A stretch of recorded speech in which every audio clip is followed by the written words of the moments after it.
8 pasos, 8 etapas también se puede denominar. Muy bien.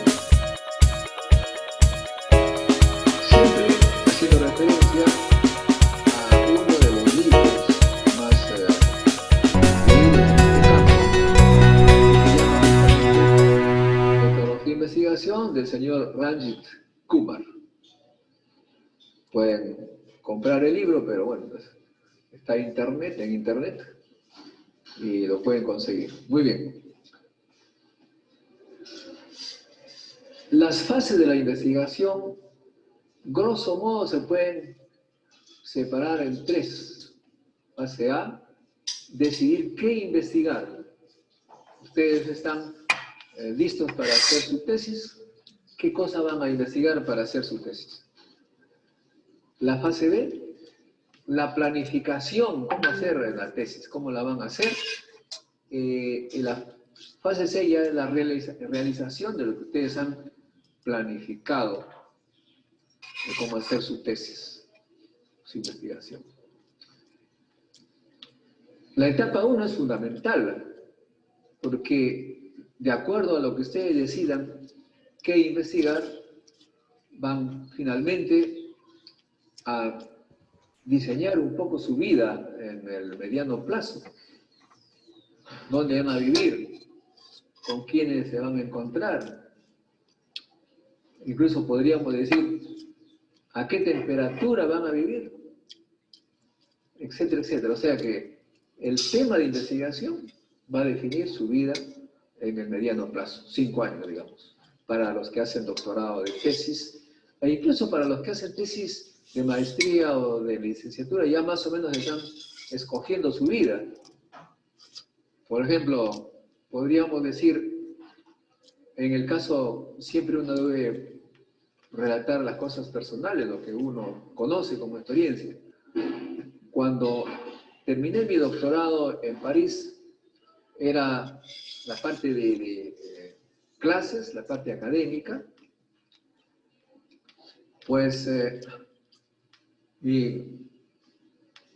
la parte académica de mi doctorado fue en física nuclear y partículas. ¿Sobre qué iba a ser mi tesis de doctorado? Había la posibilidad de hacerla en partículas o en física nuclear de reactor y otros campos más. Solamente cojo 2 posibilidades. Tuve la suerte, como lo señalé en alguna oportunidad, de que al terminar mis clases, la parte académica, me dijeron que había salido una ley según la cual a los primeros alumnos se les iba a dar un sueldo, una subvención, prácticamente un empleo, para hacer su tesis pagado.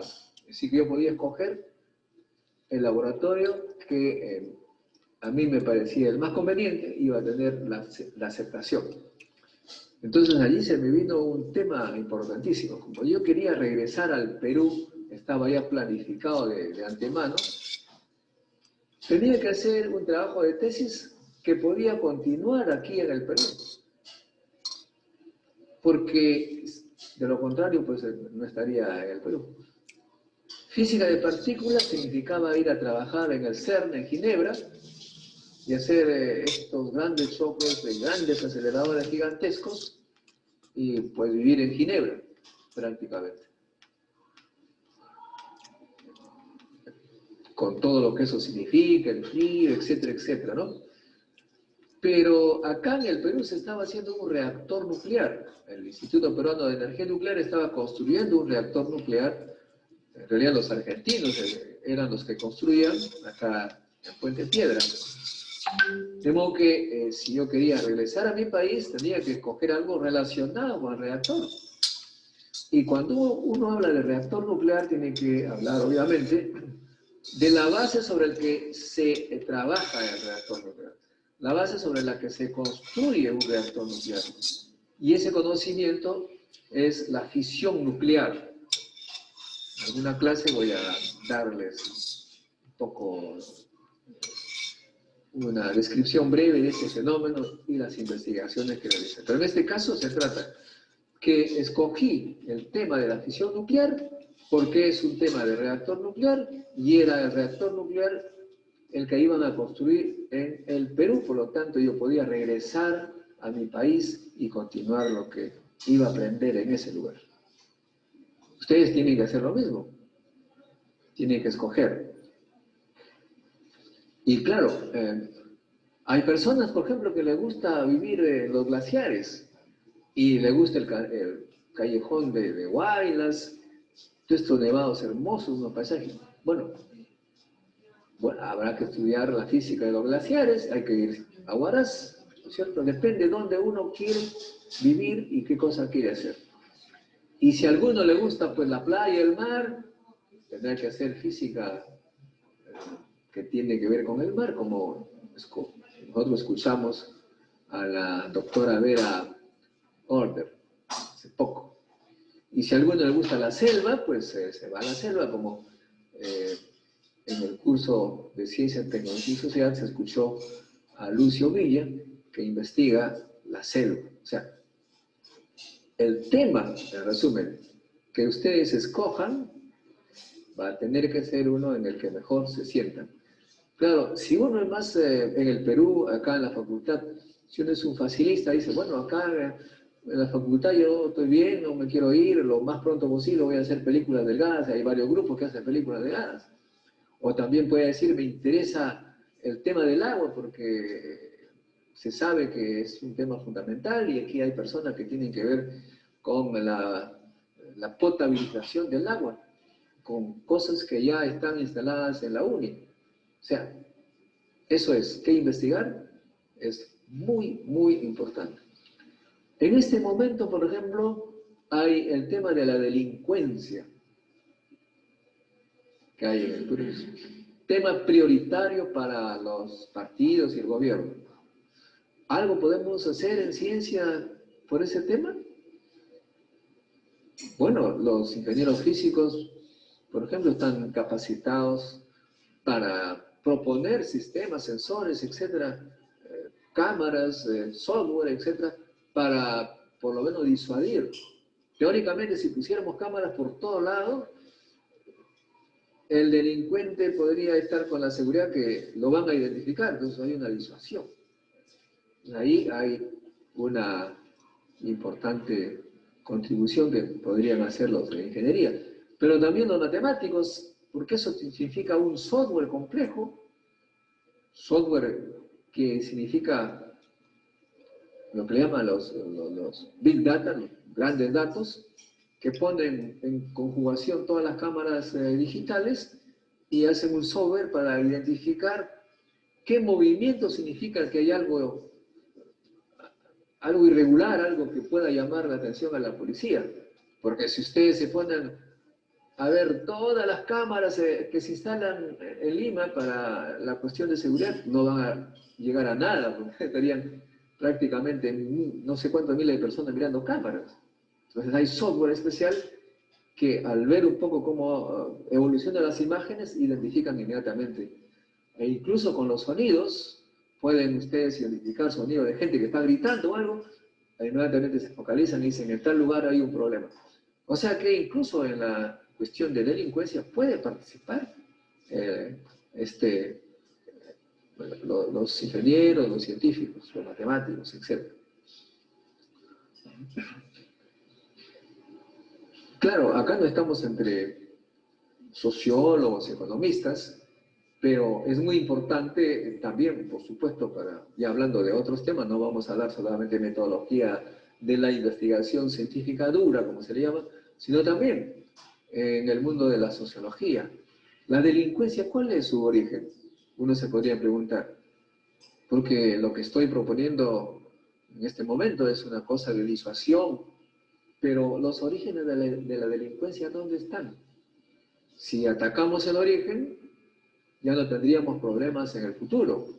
Y eso significa una investigación que tiene que ver con la sociología, la economía, la psicología, etc. Hay gente que se dedica a eso y escribe muchos papers en revistas internacionales sobre el tema. Acá mismo en el Perú, por ejemplo, las personas dedicadas a este estudio, uno de los cuales es Gino Costa, ahora elegido congresista y de repente ministro del gobierno. Profesor, buenas tardes. Un equipo de investigadores que han visitado las cárceles. Todos los prisioneros de delincuencia están allí. Hola, se les sí. pregunta, se hace una encuesta y lo que se observa es... ¿Alguien habló? ¿Hola? Hola, Sí, buenas tardes, le dije, profesor, es que tenía mala conexión y no me permitía entrar el Ah, Zoom. estamos en clase ya. Ahí va, sigo, ¿ah? Ojo que después de la clase, en una media hora, van a hacer un resumen de lo que están escuchando. Lo importante es que ustedes, de lo que está diciendo el profesor, ustedes anoten las frases más significativas que les parezca que les va a servir para la vida. Cada frase captan allí, van apuntando en su cuaderno y al final van a hacer un resumen y van a sacar una conclusión. ¿Cómo le va a servir esta charla para su trabajo personal, o sea, para su tesis? ¿Cómo le va a servir o no le va a servir?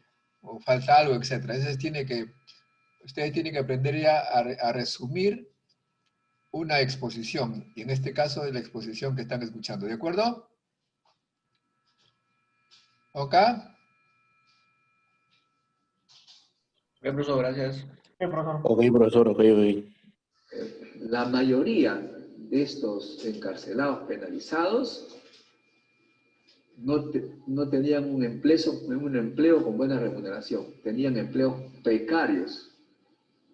En otras palabras, ahí ya nos está dando la idea de que la gente que se dedica a arrancar celulares es gente efectivamente que no tiene pues unos buenos ingresos, porque si tuviera ingresos, obviamente no tendría por qué estar haciendo trabajo de delincuente, ¿no es cierto? O sea que, y para tener buenos ingresos, el otro problema es, ¿qué debe hacer el país?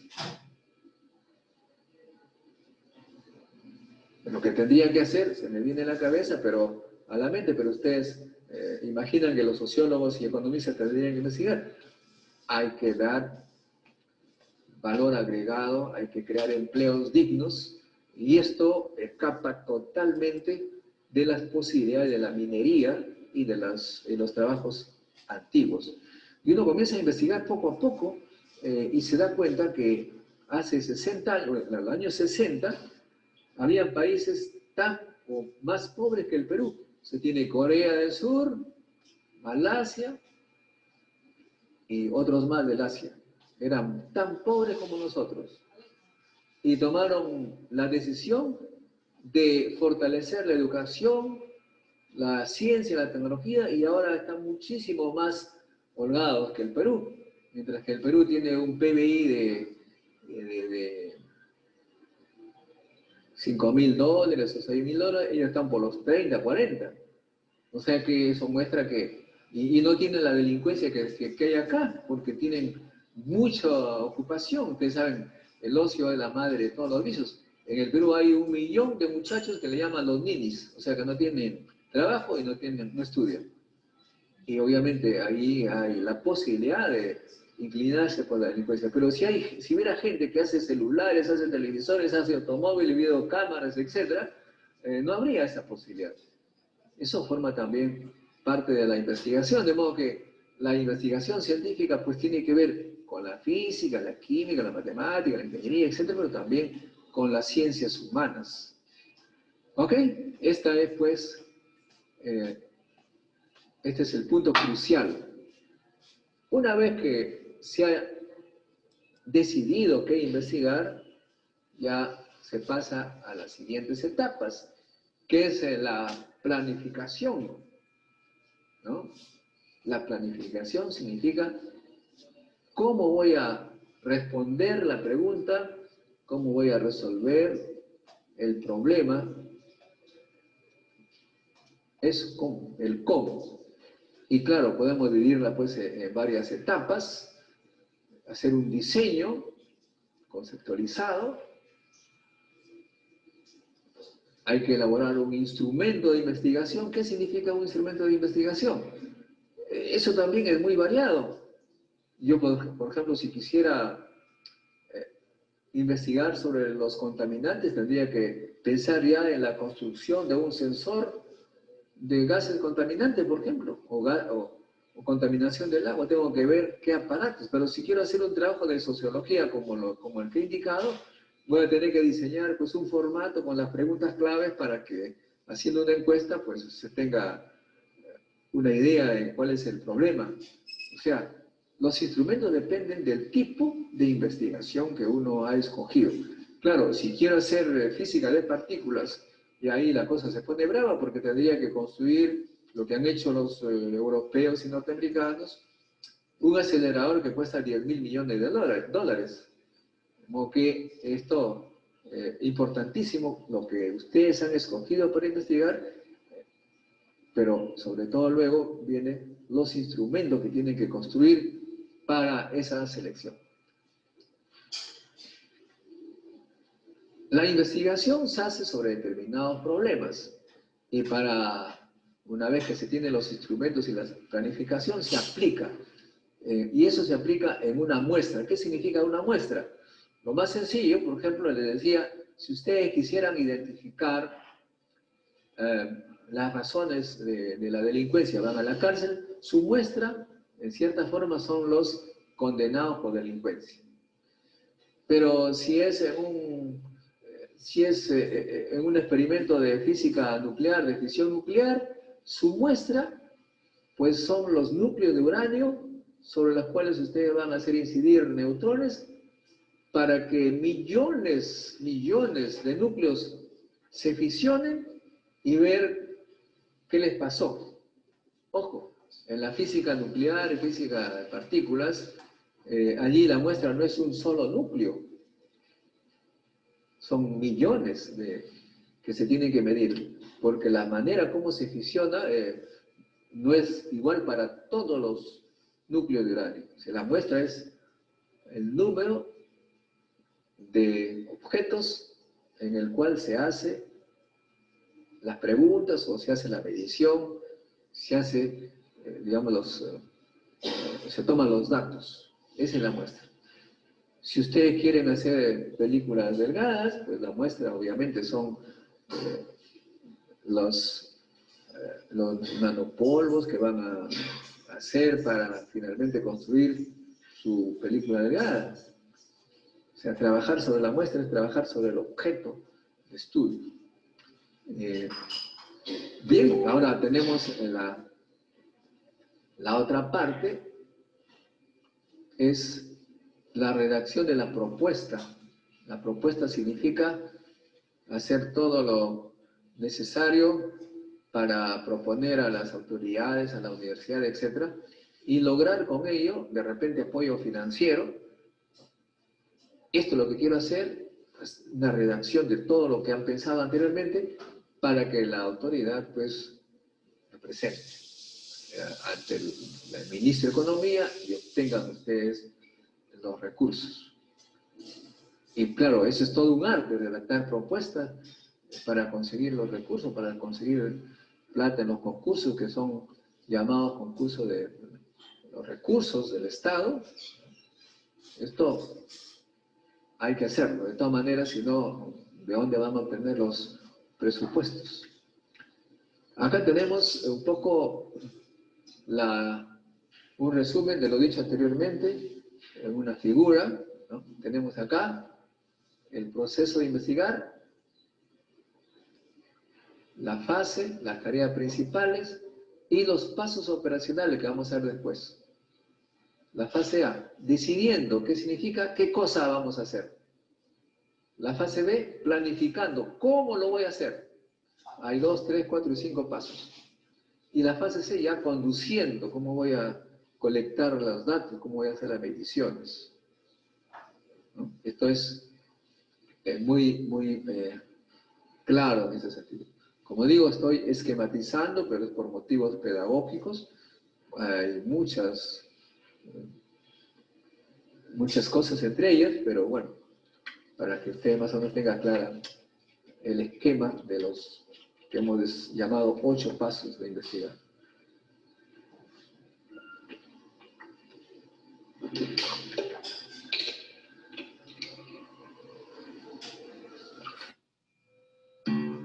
Grammarly helps make your writing clear and concise, no matter where you are. With Grammarly on your computer and phone, you always have an expert writing assistant. Land the job with a cover letter that stands out, thanks to flawless writing and compelling word choice. Inspire your team with a perfect presentation by catching and correcting errors in spelling, punctuation, and grammar. Impress your boss with a well-written proposal that gets straight to the point. And be sure your writing comes across the way you intend by checking your tone. Grammarly helps you write better however and wherever you write in your profession. Go to Grammarly.com to download.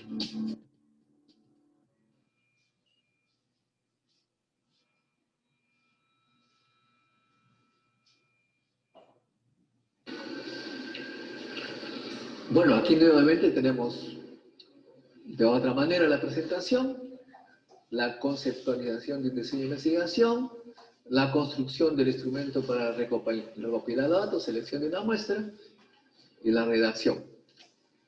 La etapa C ya se va a la medición, a la toma de las muestras, la recopilación de datos, ¿no? Eso es muy importante. Por ejemplo, la vez pasada yo les señalaba que un trabajo que estoy haciendo con la Ricardo Palma y el IPEN es ver el origen de las aguas del subsuelo que pasan por aquí, en el subterráneo, en el subsuelo de Lima, el acuífero de Lima. Para ello tengo que ir a las playas de la Costa Verde, en todos los manantiales que se encuentran allí, tomamos muestras con la gente del INGEMET. Esas muestras son frasquitos de agua, tomadas de los manantiales. O sea, para hacer el estudio de las aguas no voy a tomar todas las aguas, sino muestras de agua. Es algo así como las encuestas que se hacen para las elecciones. Se tiene 22 millones de electores, pero se escoge adecuadamente 1000 personas. No las voy a escoger a las 1000 en la UNI, obviamente, porque ahí estaría totalmente errado, sería una muestra muy localizada, tendría que ser una muestra muy representativa de todo el Perú. En este caso, hay varios manantiales en la Costa Verde, pues hay que tomar todas ellas para ver su composición, su edad, etcétera, del agua, y de esa manera deducir algo respecto a los orígenes del agua. Y muy bien.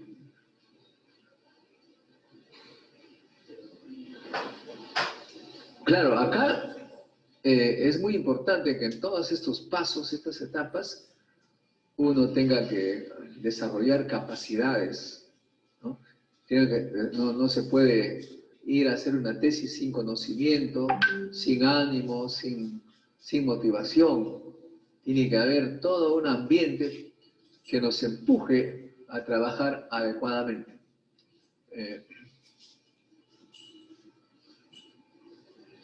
En alguna oportunidad les decía a ustedes,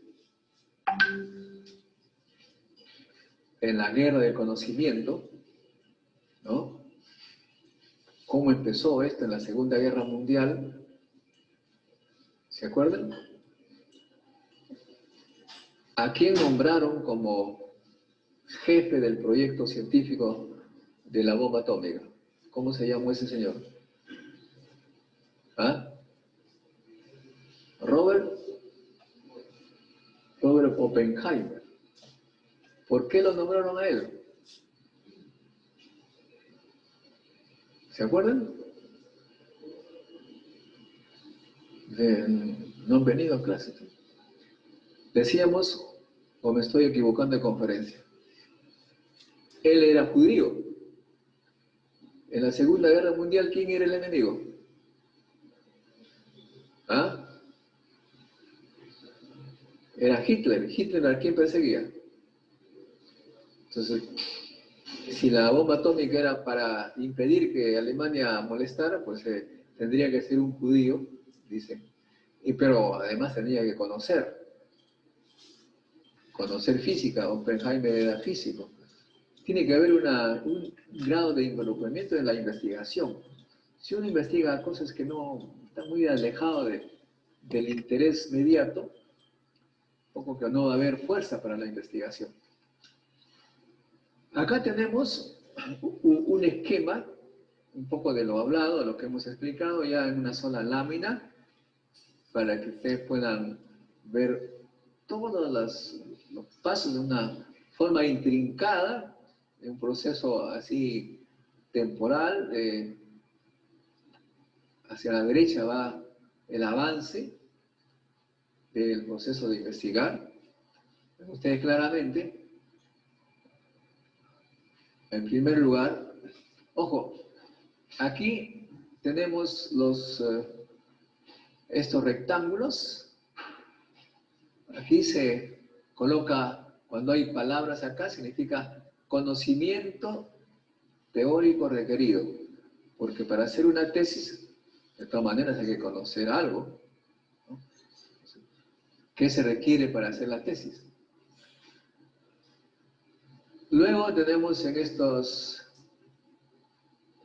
círculos, que pueden ser círculos o elipses, conocimiento intermedio requerido. O sea, cuando uno va avanzando en la investigación, uno se da cuenta que tiene que mejorar determinados conocimientos. Hay que leer, hay que averiguar cómo hacer las mediciones, ¿no? Y obviamente las flechas significa que se va avanzando. Esto es más o menos el proceso que está bien explicado, bien detallado, y que se ha obtenido pues, de este libro que les he mencionado al principio. ¿Qué nos dice entonces el esquema? Si vamos de flecha en flecha, hay que formular el problema de investigación. O sea, ¿qué problema voy a resolver? Ya lo dijimos. Hay que conceptualizar el modelo de investigación. Significa, pues, hay que hacer diagramas, figuras, para ver cuál es la naturaleza de la investigación. Y después se tiene que, lo señalé, qué instrumentos hay que realizar, construir para la toma de datos. Debo saber qué cosa voy a usar para tomar los datos. Después se tiene que seleccionar la muestra, dónde voy a medir con mis instrumentos. Va a ser una muestra física, polvos, núcleos, partículas que vienen del cosmos, personas, montañas, agua. ¿Qué cosa es? ¿Cuál es? ¿Ah? Esa muestra obviamente depende de lo que yo quiero resolver, ¿no es cierto? La vez pasada, como soy un poco crítico, hay veces señalaba que hay un problema en las instituciones de investigación en el Perú, porque hay una gran diferencia con las grandes universidades del hemisferio norte, países industrializados. El MIT, que es muy conocido por todos, que queda en Boston, allí se tiene alrededor del MIT las empresas multinacionales más grandes del mundo, que han ido así de forma expresa a instalarse en el vecindario de la universidad. ¿Para qué? Para que los ingenieros atraviesen la calle, se pongan en contacto con los profesores y los alumnos de esta universidad para realizar investigaciones que le interesan a la empresa. O sea, que la empresa no necesita tener investigadores en grandes cantidades, simplemente va al sitio donde hay investigadores y que están investigando y que además son muy capaces, porque no van a ir a una universidad cualquiera, pues estarían perdiendo, digamos, arriesgando demasiado su dinero para investigar. Si no es una buena universidad, significa que las investigaciones de repente no dan resultado. De modo que decía entonces que acá en el Perú tenemos dos universidades, Cayetano y la UNI, y me preguntaba, ¿qué cosa hay en el vecindario de Cayetano y la UNI? Hostales. Cuando dije eso, cuando vino para el debate de candidatos a la presidencia, estaba una autoridad de la Cayetano Heredia y me dice, pero para nosotros eso es una ventaja. ¿Por qué? Le digo. Porque en los hostales justamente realizamos las investigaciones sobre el SIDA. O sea que la Cayetano aprovechaba la existencia de los hostales y hace muchos papers justamente yendo pues a visitar estos lugares. De modo que dije, bueno, efectivamente, ahí no, es otro tipo de investigaciones, pero igual son válidos, ¿no? De modo que es esto muy importante. Ahora, ahí la selección de muestras, la Universidad Cayetano Heredia, entonces lo hace, ¿qué cosa? Los hostales. Eso es su muestra. Vemos que el término muestra puede abarcar muchas cosas increíbles, ¿no es cierto? Una vez que se toma la muestra, ya se define cuáles son las muestras, ya se hace la redacción de la propuesta, ¿no? Los detalles, etc. Ya lo señalamos. Y después de ello, una vez que se hace la redacción, se pasa a la aplicación. La propuesta es prácticamente como un manual de lo que yo voy a hacer. Entonces, pues, luego sigo el manual. En este manual está obviamente la parte de toma de datos. Después que uno toma los datos, porque yo tengo estos formularios donde me dice cada preso político, preso delincuente, después que me dice dónde nació, quién es su papá, cuánto ganaba, etcétera, en qué barrio, etcétera, etcétera, se tiene una cantidad de hojas con esos datos, ¿no? Ya se tomó los datos. O si yo hago la medición de la fisión nuclear, 1.000.000 de núcleos, cada núcleo me da unos datos de cuánta energía tiene el fragmento, cuál fue su carga, su masa, etc. Tengo millones de datos, de números con esas características que correspondería entonces a un grupo de datos para cada núcleo, un conjunto de números. O la Cayetano Heredia, después de haber visitado todos los hostales, les ha preguntado y tiene por cada, digamos, persona que ha ido a visitar, tiene un formato. Esos son ya los datos, el material.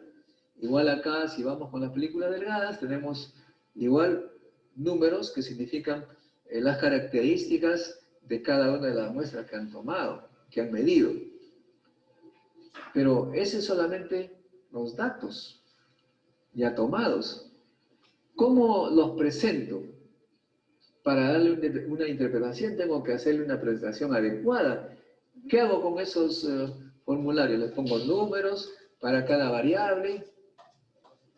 Ahí tenemos que hacer una presentación de los datos de una manera tal que yo pueda interpretar. Claro, hay casos muy evidentes, ¿no? Si yo pongo, por ejemplo, en el eje vertical la edad del preso, ¿no?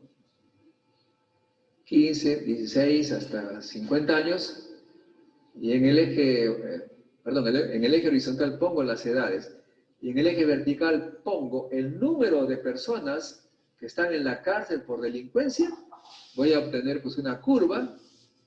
Esa es una manera de presentar mis datos, y esa curva me va a dar claramente la idea de qué promedio de edad tiene la delincuencia. Y digamos, digo un número, 20 años. Sale porque he presentado los datos obtenidos en curva. Una cosa sencillísima. Pero no sé si ustedes habrán seguido de cerca estos experimentos de la partícula Dios. ¿Alguien la siguió? ¿Alguien está interesado aquí en física de partículas? ¿No? ¿Ninguno? ¿Alguien se interesó a ver cómo es que demostraron la existencia de la partícula de Dios, el bosón de Higgs?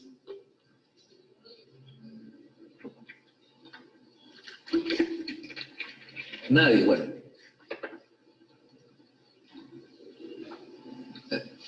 Sería bueno que los vean ahí en internet, pero básicamente en el eje horizontal se tiene la energía de las partículas que se detectan por cada colisión de protones.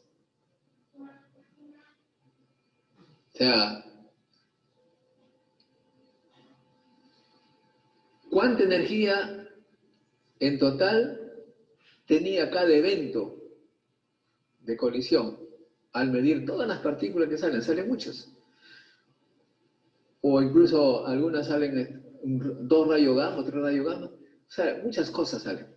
Entonces allí se pone la energía de las partículas. Y en el eje vertical se pone el número de eventos por cada energía, cada intervalo de energía. Entonces se obtiene una cosa así y de repente un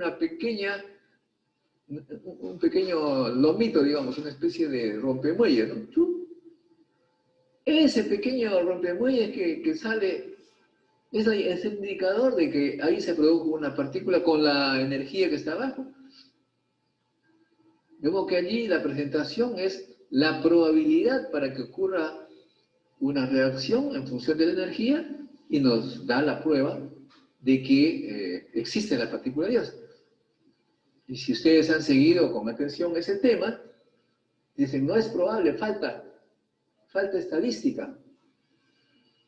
Efectivamente, porque el rompemuelles ese es algo puntitos un poco que no son muy evidentes. Hay que tener más eventos, ¿no es cierto?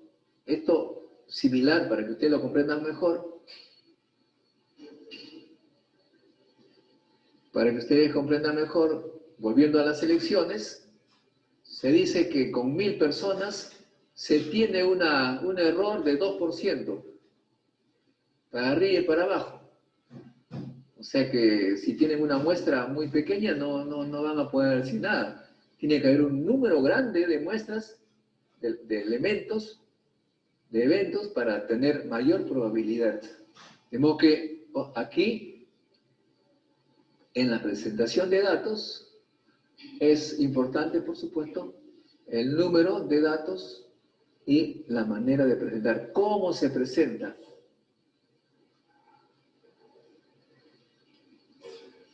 Bueno, y finalmente, después que uno interpreta y dice, caramba, aquí hay efectivamente la demostración que los delincuentes básicamente son jóvenes de 20 años, o aquí se ve que a esta energía ha habido un fenómeno interesante que puede ser la partícula de Dios, ya eso está en los datos, hay que luego redactar el informe,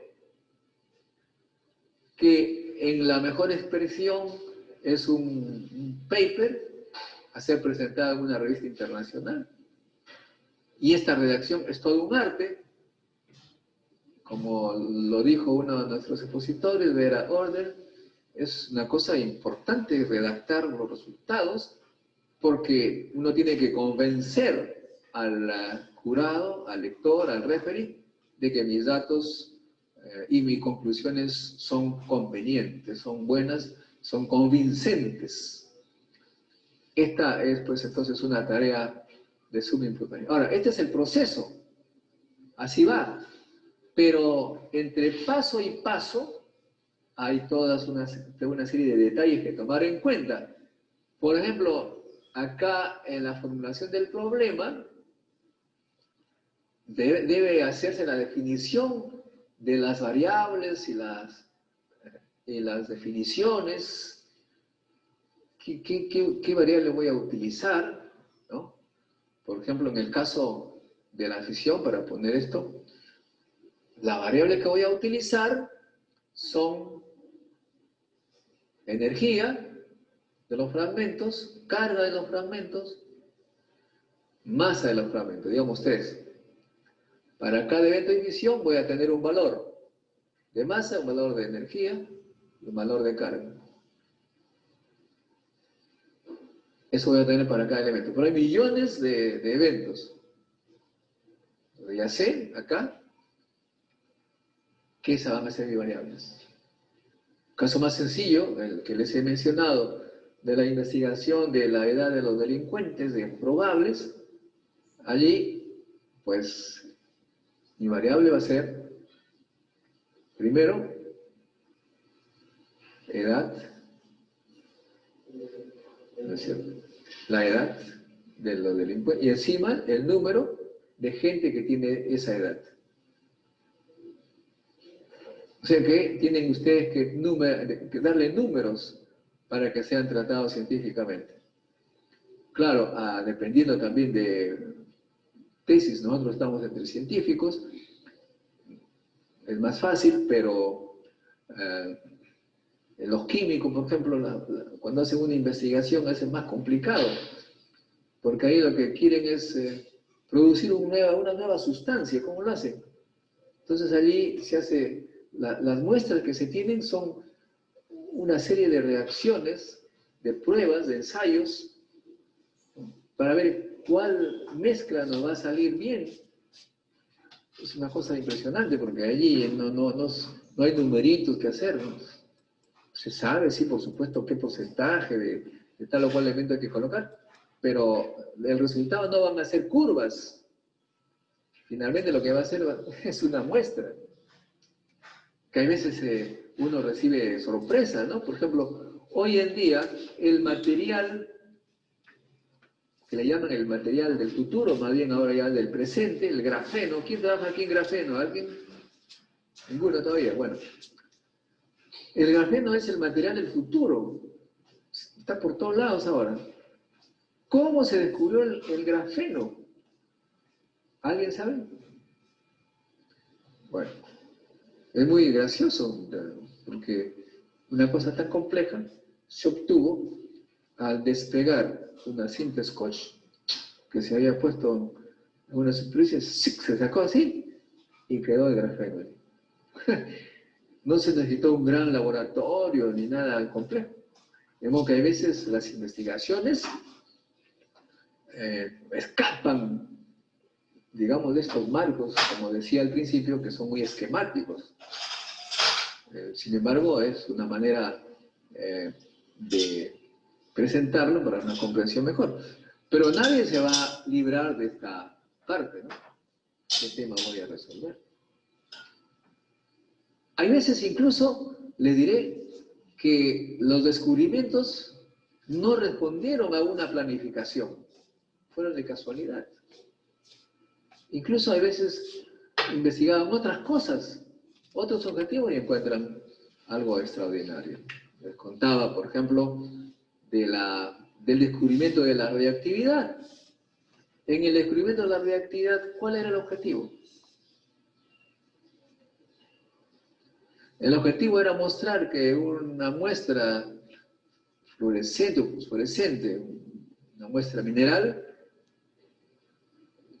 que emitía una luz, después de haber puesto esta muestra bajo el sol, emitía una luz muy bonita en la noche.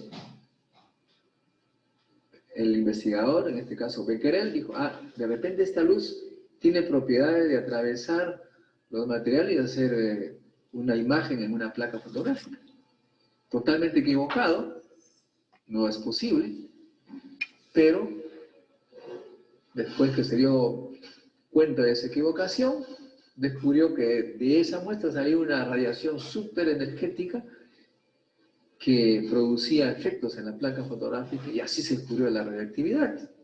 O sea, no planificó. Igual con el descubrimiento de los rayos X.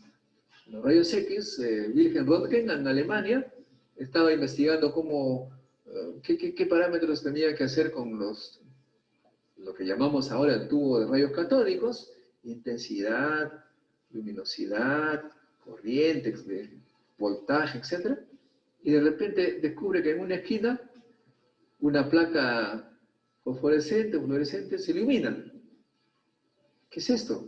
descubre los rayos X. O sea que, pero lo que sí es importante, que los descubrimientos se hacen en laboratorios, en gente que está buscando cosas, no necesariamente va a encontrar lo que buscaba, pero puede encontrar algo mejor. Bueno, entonces eso sí, obviamente, hay que, por supuesto, seguir de alguna manera. Acá, por ejemplo, para construir el instrumento de datos, para toma de datos, tiene que hacerse, en primer lugar, sobre la base de que esos instrumentos son confiables, son válidos, y hay que hacer muchas pruebas de campo. Con mi instrumento tengo que someterlo a una prueba. ¿Cómo se hace una prueba? Por ejemplo, digamos así, si yo quiero medir la radiactividad en el ambiente, construyo un aparato y doy un número, ¿cómo sé que ese número corresponde a la realidad?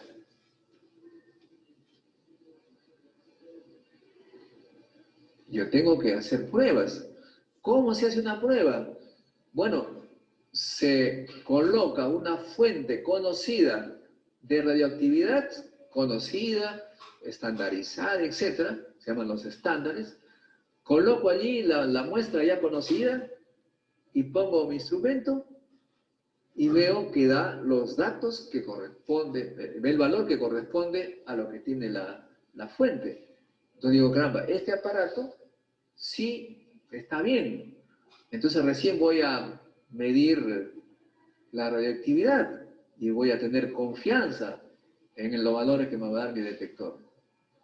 Para hacerlo más sencillo, si a mí me venden 1 kilo de arroz, dice, mira, está aquí 1 kilo, ¿cómo sé que realmente es 1 kilo? Tengo que calibrar esa balanza. Y eso hace, en el Perú lo hace Indecopi. Indecopi, en principio, va a los lugares donde hay instrumentos de esta naturaleza y verifica que efectivamente esos instrumentos están dando lo que dicen que dan. Otro ejemplo. Ustedes, cuando se van a sacar una placa radiográfica, en el lugar donde se hace la placa radiográfica por diagnóstico, hay instrumentos, hay máquinas eléctricas, que hay voltajes, hay medidores de tiempo, de radiación, etc. El Instituto Peruano de Energía Nuclear va al sitio y verifica con los instrumentos que ellos tienen confianza que realmente esos instrumentos que se usan para la toma de imágenes para radiodiagnóstico realmente dan lo que dicen los numeritos. O sea, los numeritos tienen que ser comprobados. Como que esta parte es muy importante, las pruebas, ¿no? Y bueno, como señalaba aquí, estos son conocimientos previos, son conocimientos que hay que tener. Y para tomar los datos también hay que conocer, hay que tener cierto hábito, y claro, todo eso nos da una validez. Bueno, estos son los cuadros que pueden ver con más cuidado. Pues esto va a ir a la internet. Bueno, aquí viene ya un poco el resumen, los pasos operacionales. Básicamente, miren, en la formulación del problema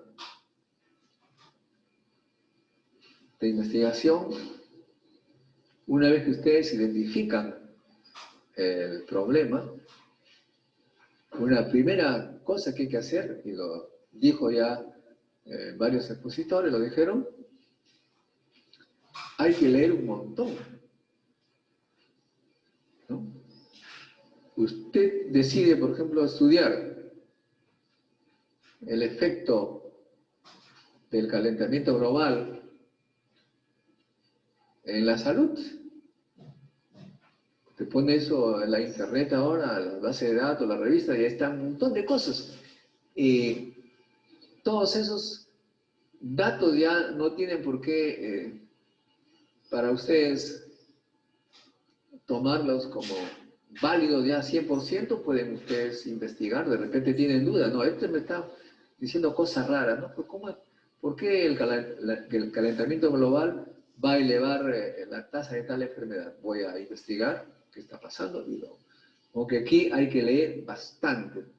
Tampoco se puede tomar duda de todo, pero es esto, la revisión de literatura, lo primero que hace todo tesista.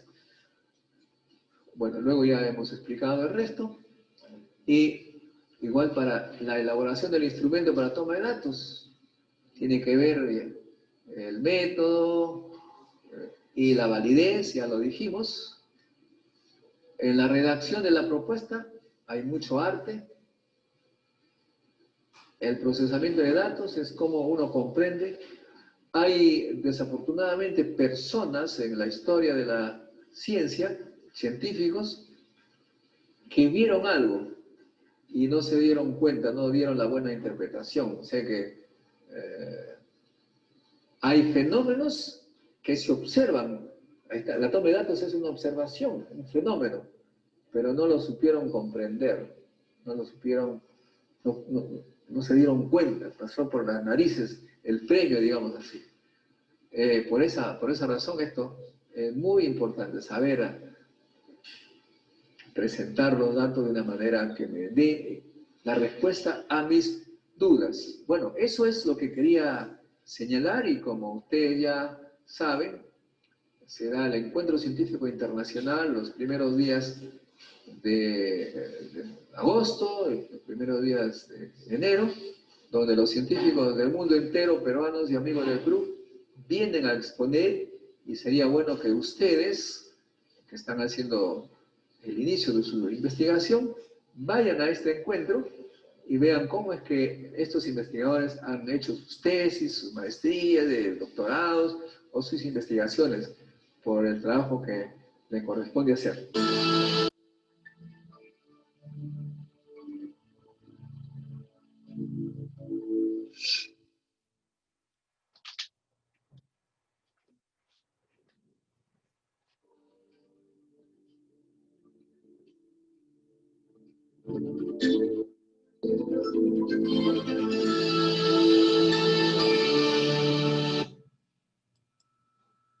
Muy bien, muchachos, ¿están todos? Voy a ver, a pasar nuevamente lista, a ver si se arregla. Arce. Presente. Cano. ¿Cano no está? Presente. Auca. Auca. Cóndor. Cruz. Rosa. Flores Blas. Flores Ramos. Flores Ramos presente. García Fernández. Flores Blas presente, profesor.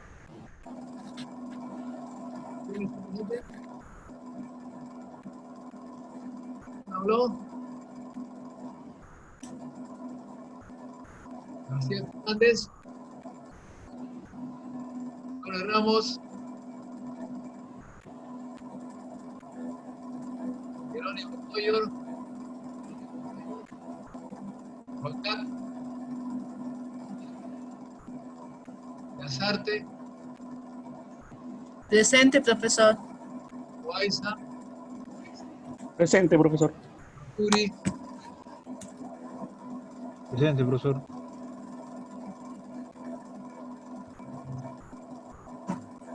Rufo. Presente, profesor. Digo. Gavío. Paucar. Pomiano. Presente, profesor. Paucar, presente, profesor. Pomiano. Ponce. Ponce presente. Urizaca. Sarmiento. Sarmiento.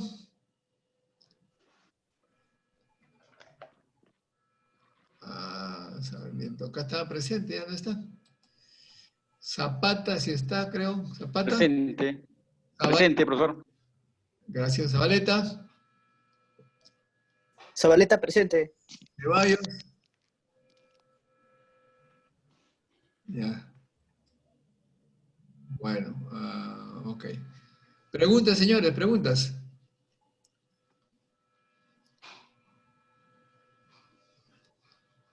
Preguntas sobre este tema.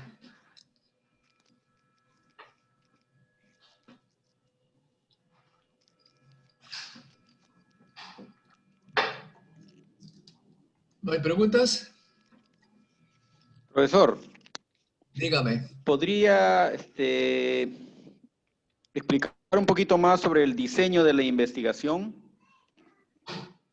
Diseño de la investigación. Diseño de la investigación. A ver, entre los pasos que hemos dicho, hay... a ver, ¿cuáles son los pasos? ¿Está apuntado? Correcto. ¿Ah? Sí, sí. A ver, entonces, ¿cuáles son? ¿El primer paso cuál es? Decidir qué investigar, ¿no? ¿Ya? Formular el problema de investigación, ¿no? Y el... Formularlos. ¿Ya? ¿Qué más? Luego, en la fase B, en la etapa 2, hay que conceptualizar el diseño de la investigación, ¿no? A la conceptualización de la conceptualización. Ok. Entiendo la pregunta. Conceptualizar significa, en forma sencilla, definir todas las palabras, los conceptos, valga la redundancia, que se manejan en la investigación. Por ejemplo, si usted va a hacer una tesis sobre vamos a ver, sobre la inteligencia artificial. A ver, ustedes que son computacionales, ¿no? Sabes, como computacionales saben muy bien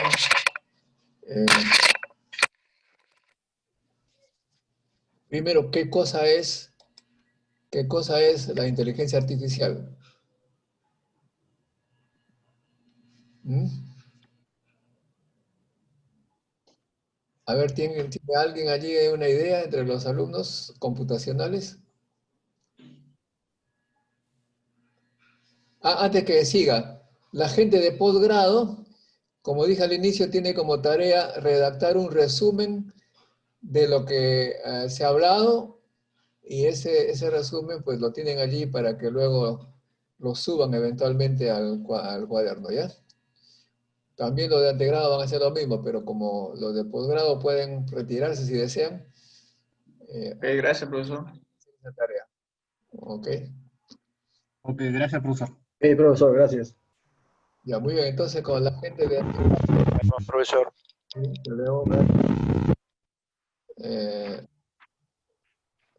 hay que definir todos los conceptos que se manejan en la investigación, de manera que cuando uno se exprese con esos conceptos bien claros.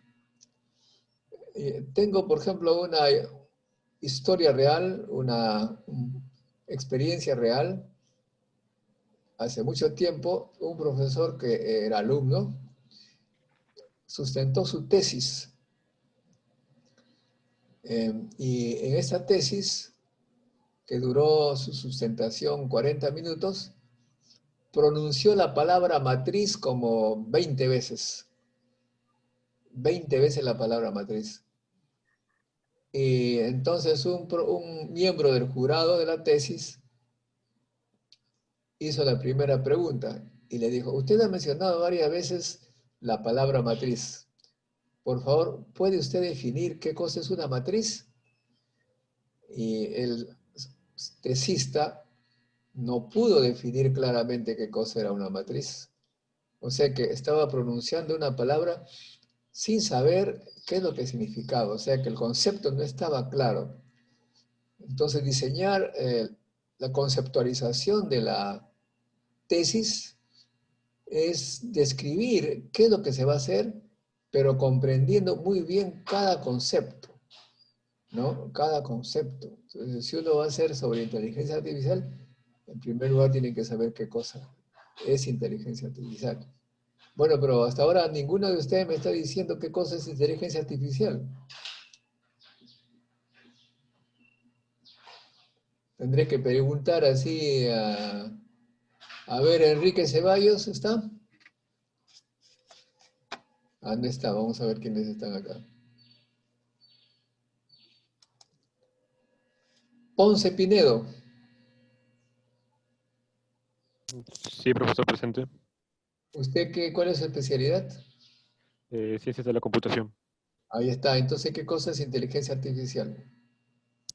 Yo lo veo como mediante modelar, de cierto modo, ya sea mediante estructuras matemáticas o estructuras definidas ya en el área de ciencias de la computación. El aprendizaje, básicamente, de ciertos fenómenos. Porque se dice aplicación de la inteligencia artificial para la optimización del laboratorio de películas delgadas. Dice, ese es su trabajo de tesis. Entonces, dice inteligencia artificial.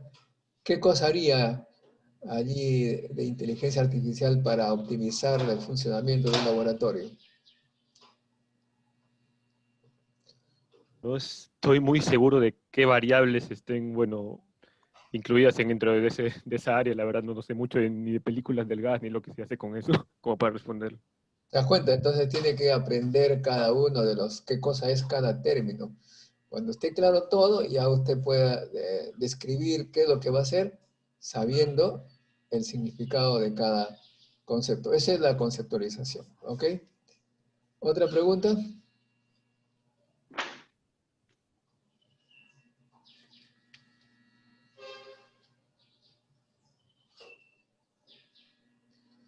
No hay pregunta, entonces me toca a mí hacer las preguntas. Es decir, Zapata, está Zapata, ¿no es cierto? Sí, profe. A ver, Yo pregunté, profe. usted es el preguntón, ya, muy bien, está bien, está bien.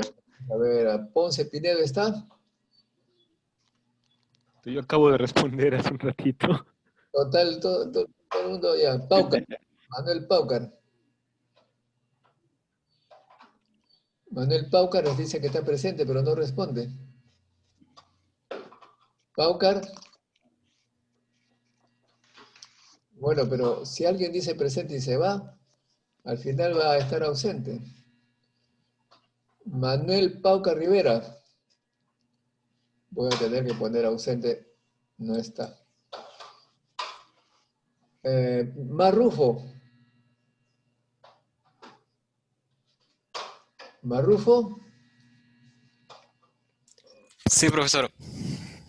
A ver, a usted. ¿Usted cuál es su especialidad? Matemática, profesor. Matemáticas. ¿Ya ha escogido su tesis? O sea, precisamente no, pero ya tengo como una idea de lo que quiero hacer. Ah, muy bien. ¿Cuál es esa idea? Es acerca en temas de matemática actuarial. Actuarial. Actuarial, ¿Para trabajar en un banco o qué? exacto. Ah, ¿usted quiere ganar buena plata? Sí estaría bien, pero en verdad ese tema me interesa bastante. Entonces usted tiene que definir todos los conceptos que se manejan en esa matemática actuarial, ¿no?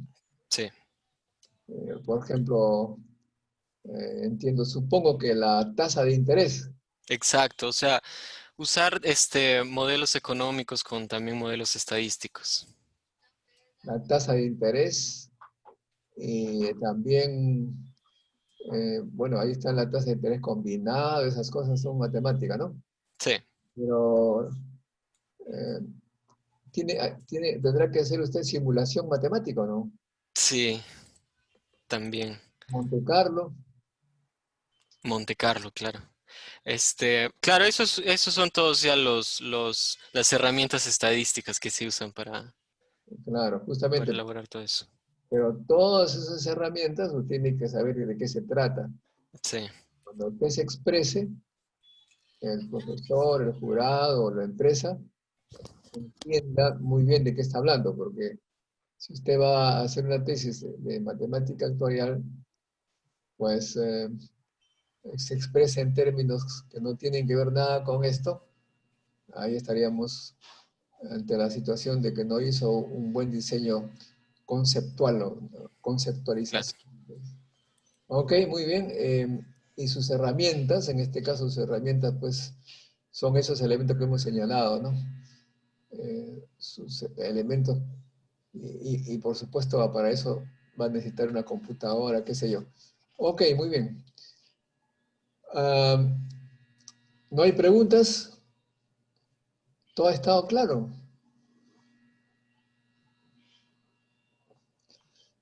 Entonces voy a seguir yo preguntando para ver si he esclarecido las cosas. ¿Quién está acá? Loaiza Pizarro, Fernando, Gonzalo.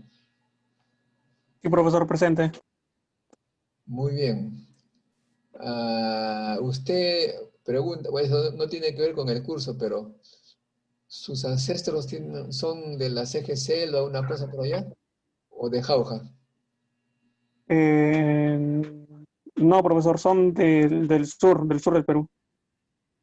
Del sur de Perú. Bueno, porque los Pizarros son de Jauja y acá de la CG Selva. Ustedes, ok. ¿Usted cuál es su especialidad? Ciencia de la computación. Muy bien, ciencia de la computación. ¿Ya escogió tesis? Todavía, profesor.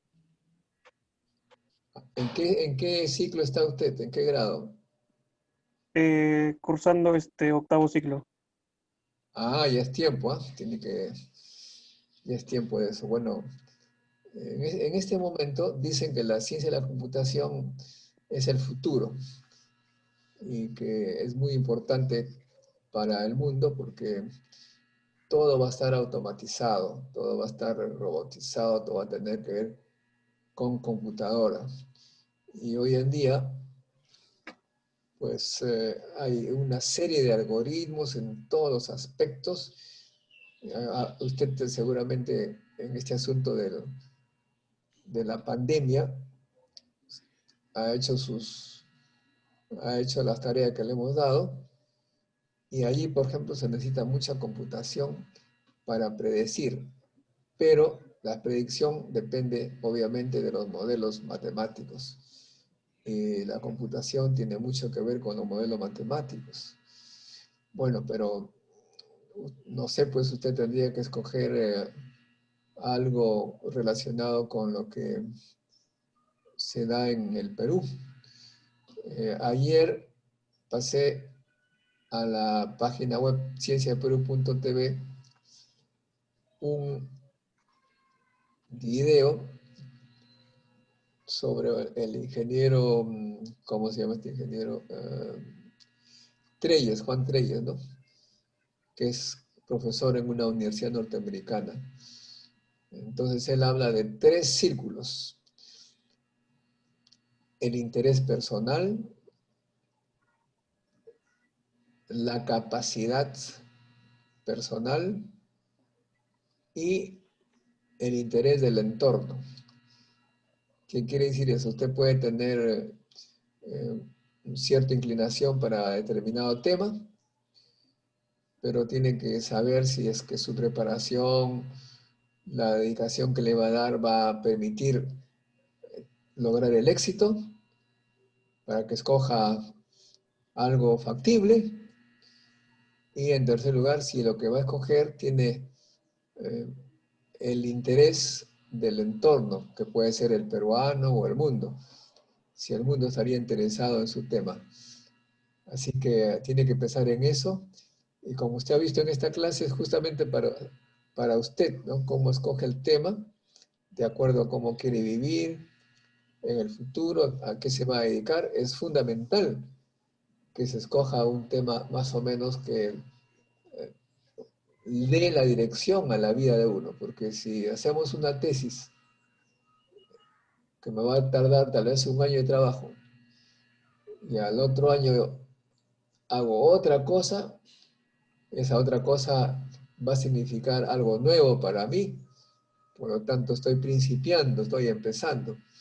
Si hubiera escogido una cosa más permanente ya tendría experiencia en esa otra cosa, entonces es muy importante que ustedes piensen en esos temas de continuidad.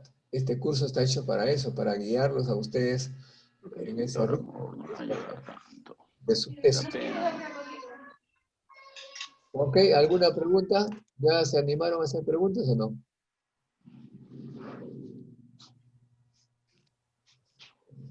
Profesor, Dígame. una preguntita. A ver. Primero, cada vez. Cuando uno... Sí, Zapata, profesor, una preguntita. ¿Cómo podríamos de repente, o cuál sería el criterio, ¿no?, que debemos considerar cuando uno quiere diseñar un instrumento, ¿no?, para recopilar datos? Ah, muy bueno, sí, muy bueno. Bueno, depende pues qué datos quiere obtener. Por ejemplo, si usted quiere obtener, como ahí en la charla que se ha dado, si usted quiere medir la radiactividad, pues tiene que buscar en la internet medidores de radioactividad y ver cuáles son las características de los medidores que hay en el mercado y ver cuál de ellos se ajusta a sus necesidades, porque cada detector tiene sus prioridades. Es como, más o menos como escoger una casa, dónde voy a vivir, va a depender de dónde trabajo, a qué me dedico, y en esa forma usted tiene poco a poco criterios para escoger su casa. Un instrumento igual, si quiere medir radioactividad, tiene que ser uno bueno y tiene que ser certificado por el IPEN, que mide lo que tiene que medir. Pero un instrumento también puede ser un programa. Si uno es de ciencia de la computación y quiere hacer cálculos con software adecuados, pues tiene que enterarse muy bien de cada software, escoger el más adecuado a su trabajo, el más eficiente, el que da mejores resultados. Esto es el criterio para escoger un instrumento. Instrumento es el programa, el medidor, el formato, lo que fuera que usted va a usar para hacer su investigación. Instrumento puede ser también un formato de encuesta. Usted va a preguntar a la gente con casilleros allí para que usted tenga una idea de las características de un público. O sea, también es un instrumento. O sea, puede ser un formato, un modelo, un medidor, una computadora también. Si usted quiere hacer una tesis con una computadora, va a tener que escoger la computadora adecuada. Cuando se hace modelización, por ejemplo, en radioterapia, y modelos de simulación que necesitan computadoras muy potentes, a veces se requiere supercomputadoras, computadoras paralelas. No va a ponerse a hacer su tesis de simulación con una computadora de muy baja velocidad. O sea, todo eso es un arte, escoger la computadora adecuada para cada una tarea. ¿Está claro? Sí, profe, había escuchado también de que en algunos casos los instrumentos requieren una validación, ¿no? Y se comentaban también de que hay algunos procedimientos, como por ejemplo, puede ser el juicio de expertos, instrumentos que han sido ya probados, utilizados, ¿no? Sí, sí, efectivamente. Por ejemplo, esto de los formatos a lo que hacía referencia. En los formatos tienen que hacerse pruebas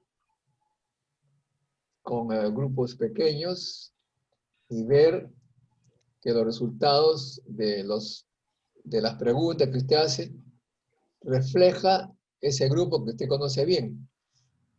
O sea, si usted conoce bien un grupo, ese grupo lo usa para hacer las preguntas y ver que efectivamente se comprueba que los resultados están dando de manera precisa. Me explico mejor. Suponga usted que hace una serie de preguntas para saber cuánto gana la gente de un grupo humano promedio. Entonces, y no necesariamente le va a preguntar a usted cuánto gana. Va a hacer una serie de preguntas, ¿no? Ese formato lo hace llenar por un grupo que usted conoce cuánto gana. Usted sabe cuánto gana. Entonces, cada uno de ellos, cada uno miembro del grupo. Entonces, usted hace el formato, todo el mundo llena y ve cuál es la distribución de sueldos. Y tiene que coincidir con lo que ya se sabe, ¿no? O sea, porque es un grupo conocido. Entonces allí estaríamos diciendo que su instrumento está validado. Está validado y por lo tanto lo puede aplicar a cualquier otro grupo que usted no sabe cuánto ganan con la certitud de que el resultado va a ser el correcto.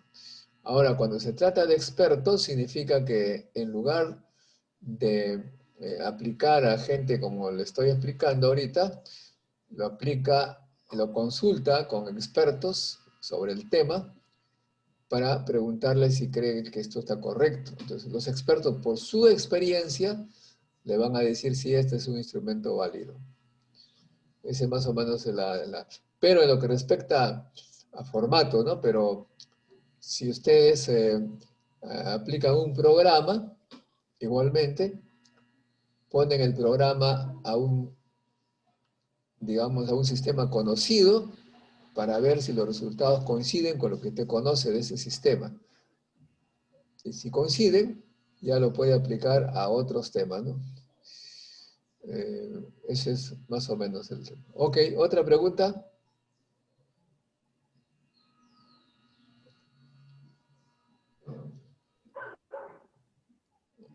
Bueno, entonces si no hay preguntas, voy a añadir un paso más en lo que respecta a la investigación.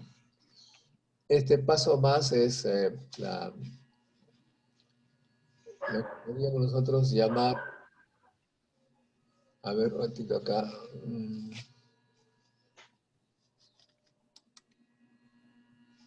la sustentación de la tesis. La sustentación de la tesis es también, por supuesto, muy importante, pues porque si ustedes hacen un trabajo excelente y no sustentan bien su tesis, de repente no aprueban la tesis, no logran su título, su diploma. Entonces, para ello hay que tener en cuenta que la sustentación de la tesis debe ser hecha con determinados criterios. ¿Cuáles son estos criterios? En primer lugar, usar más o menos unas 20 diapositivas. Unas 20 diapositivas, y cada una de estas diapositivas debe tener máximo 20 palabras. 20 palabras. Y, por supuesto, gráficos o fotografías o figuras. No se debe colocar en las diapositivas textos para luego leerlos en la sustentación.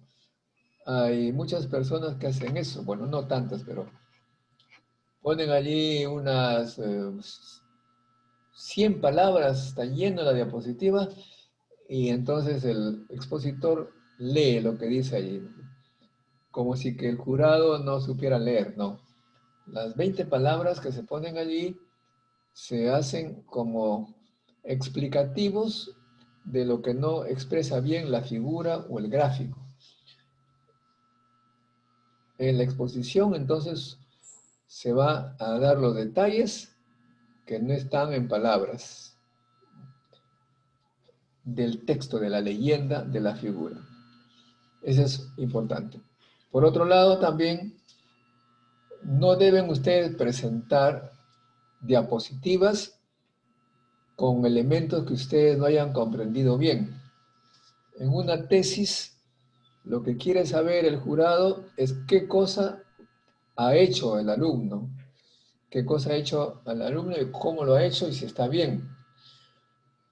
Pero muchos alumnos un poquito quieren mostrar que han leído un montón, o sea que ponen diapositivas en gran cantidad para mostrar que han leído todos los libros habidos y por haber sobre el tema. Y ese no es el objetivo de la sustentación. La sustentación tiene que centrarse casi exclusivamente en lo que el alumno ha hecho, ha calculado. Si ha hecho un cálculo de trayectoria de un planeta, se va a concentrar en ello, no se va a poner a hablar sobre la historia del sistema planetario solar, el origen del universo. No, tiene que ver cómo ha calculado eso. Y claro, tiene que saber cada uno de los conceptos que está expresando en la diapositiva. El que presenta un montón de diapositivas que sacan los libros, corre el riesgo de presentar que no ha comprendido bien. Y el jurado que, bueno, el jurado que sabe todo, entre comillas, se da cuenta, ¿no? Y dice, ah, este señor ha copiado de tal libro esta diapositiva, pero no creo que haya comprendido bien. Y le hace preguntas sobre esa diapositiva, que no tiene mucho que ver con la tesis, pero como la puso, el jurado le pregunta y el alumno no sabe responder bien y entonces baja pues la calificación, ¿no? Por eso solamente hay que presentar diapositivas con fórmulas, con figuras, que ustedes sepan muy bien de qué se trata. ¿Sí?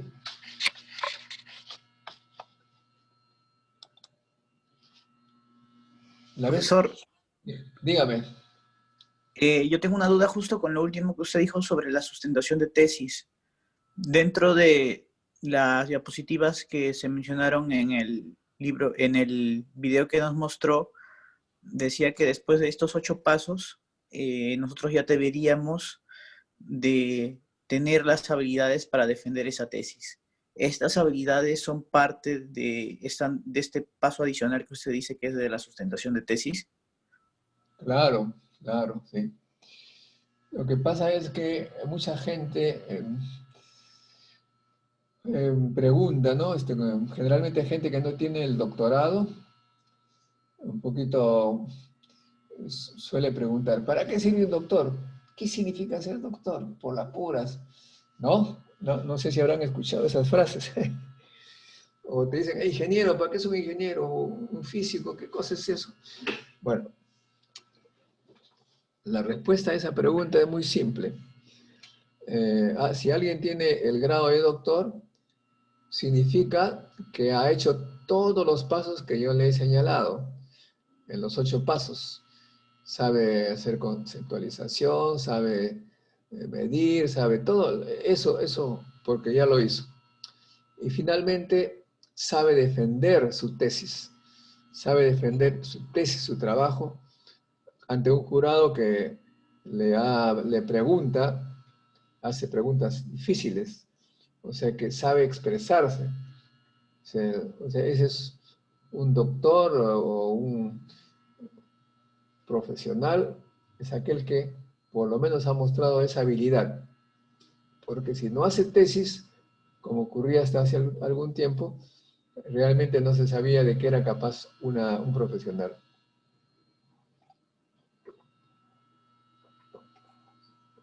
Nosotros en el Perú, las tesis son bastante democráticas.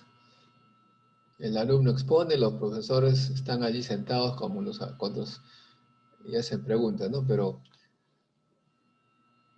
Hay lugares en los que la sustentación es bien difícil, porque en primer lugar el jurado está como en un juicio. Esos tribunales que se ven en las películas están unos tremendos escritorios en una parte elevada y el expositor sustentador está abajo ahí con su cuaderno y sus cosas, ¿no? Como si que lo estuvieran juzgando. También se les llama ya defender su tesis. En lugar de sustentar, se llama defender, porque efectivamente se defiende como si que estuviera acusado. Y allí se demuestra la capacidad del alumno de expresar y defender sus ideas. Sustentar significa saber defender su trabajo. Antes que me olvide, yo siempre les he pedido, por favor, que pongan en sus direcciones electrónicas su foto, por lo menos, porque no salen nombres y en la grabación esos nombres no sale negro, solamente salen fotos. Entonces, cuando revisen los diagramas, aquí las grabaciones, no van a estar el nombre de ustedes. Así que sería bueno que se encuentren acá. Bueno, otra pregunta.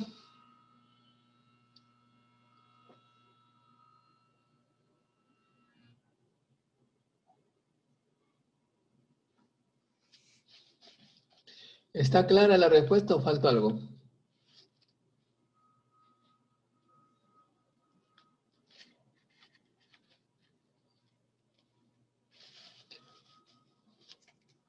Bueno, entonces el otro tema, que también lo vimos la vez pasada, cómo escoger una tesis. Ya saben entonces que tienen que hacerlo de acuerdo a la selección de vida futura que ustedes quieren hacer, ¿no? Estoy pasando videos sobre exalumnos de la UNI que son ahora profesores en Estados Unidos y van a ver ahí todos los temas que están investigando, ¿no?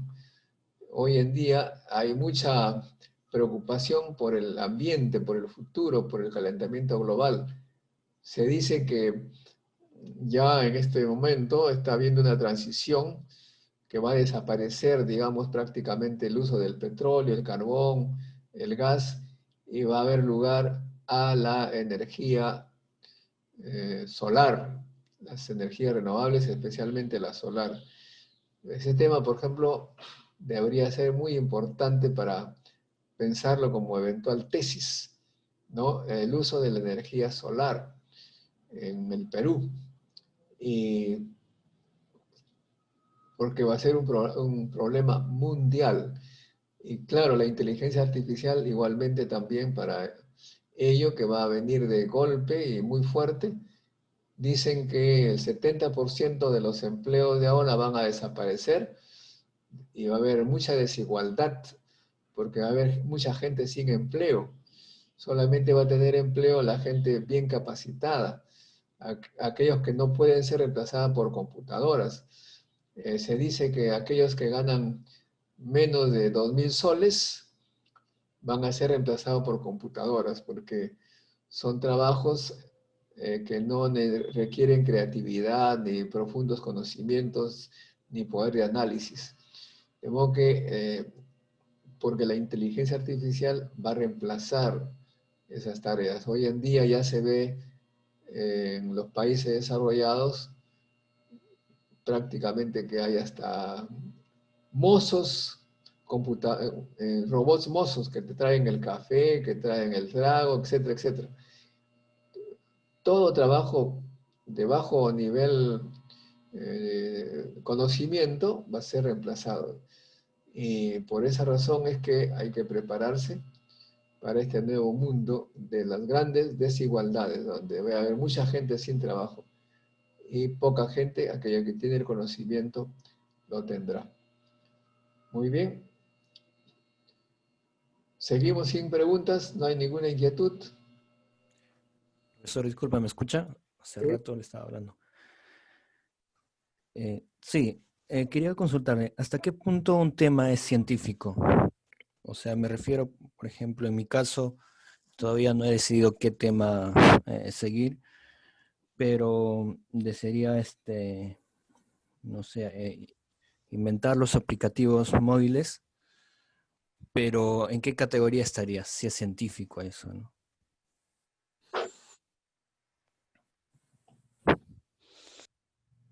¿Orientar a qué dijo?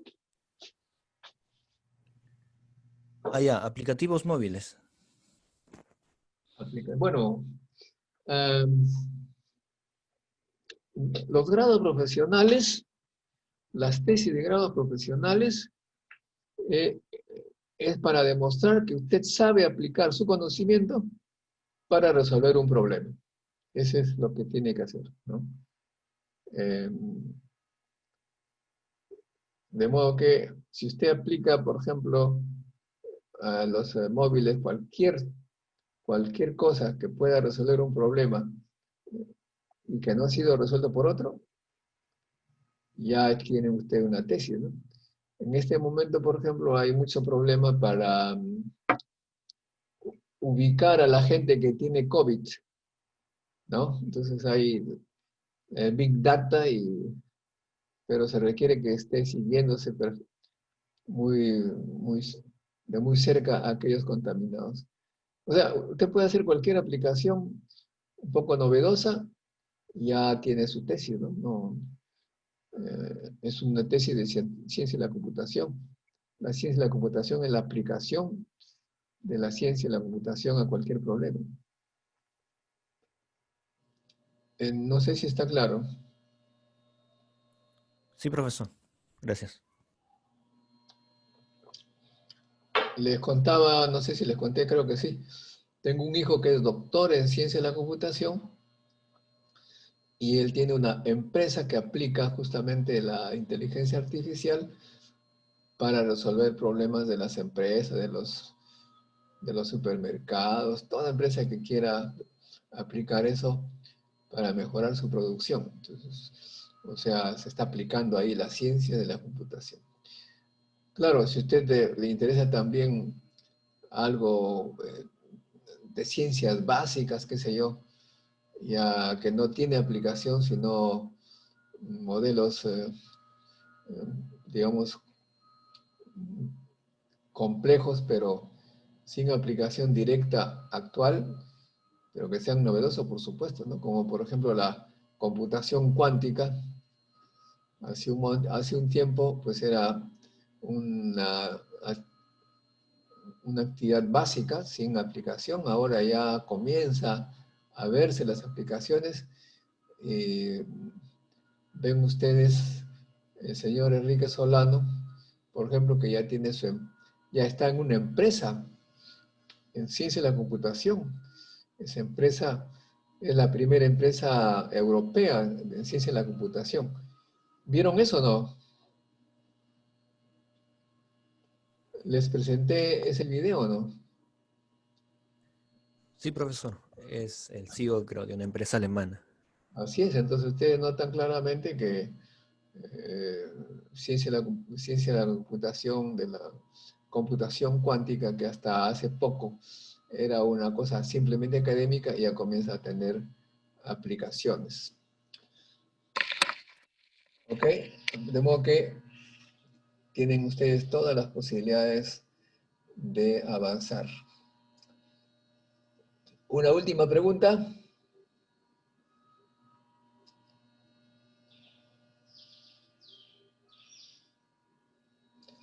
Ahora bien, veo que en la Universidad de Ingeniería los ingenieros electrónicos y los mecatrónicos se reúnen y participan en concursos internacionales. ¿Alguno de ustedes está participando en esos grupos?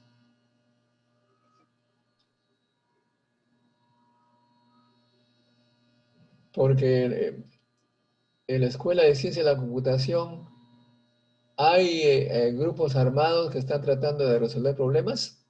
Pregunto. ¿O cada uno está por su lado?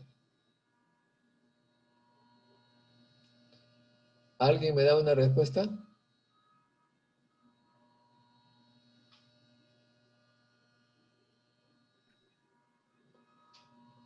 Bueno, parece que cada uno está por su lado, entiendo, ¿no?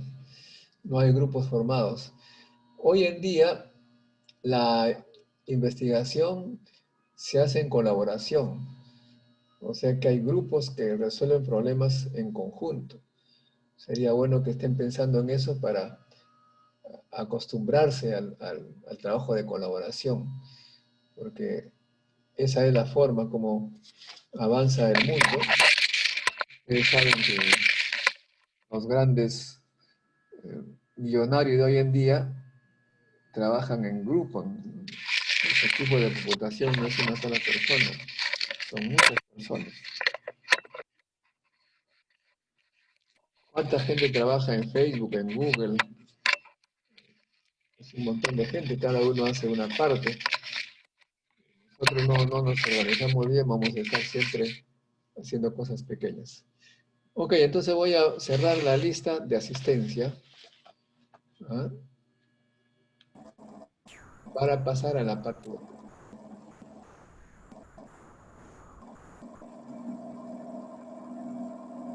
Voy a marcar salida.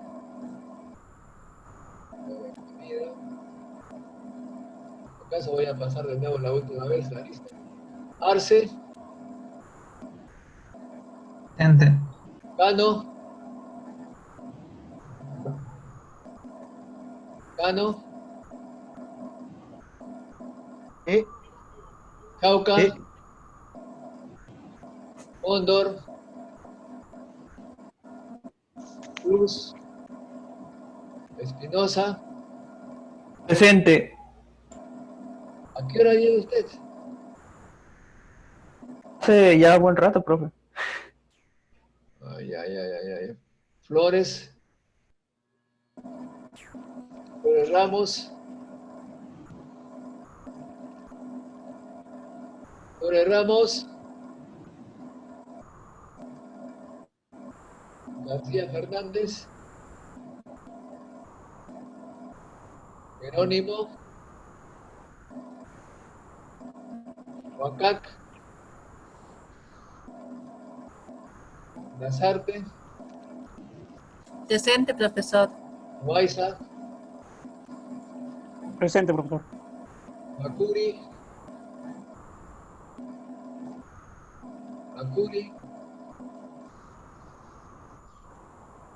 Barrufo.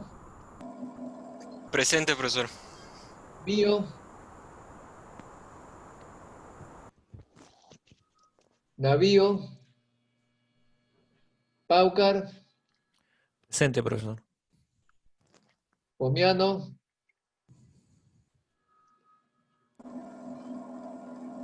Once. Presente. Purizaca. Sarmiento. Zapata. Zabaleta. Zabaleta, presente. Ceballos. Ok.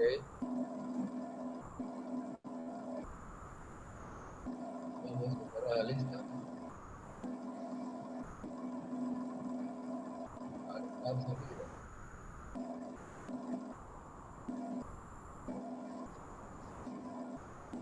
Claro.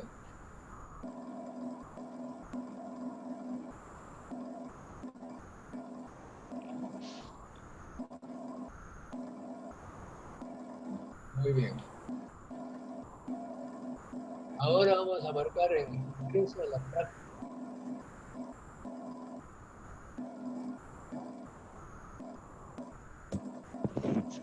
Arce. Presente. Cano. Presente. Chauca.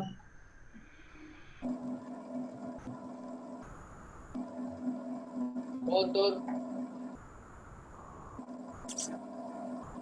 Cruz. Cruz. Cóndor, tampoco está Cóndor. Rosa. Presente. Flores, Las. Flores Ramos. García Fernández.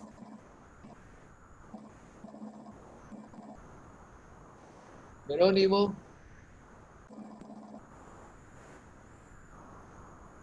Bacac, Lazarte, Presente, profesor. Loaiza, Presente. Pancuri, Marrufo, Presente. Mío, Navío, Paucar, Presente, profesor. Pomiano, Ponce, Presente. Urizaca, Urizaca,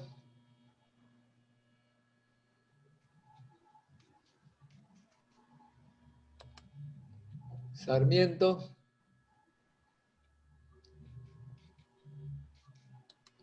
Zapata, Presente. Zabaleta, Presente. Ceballos,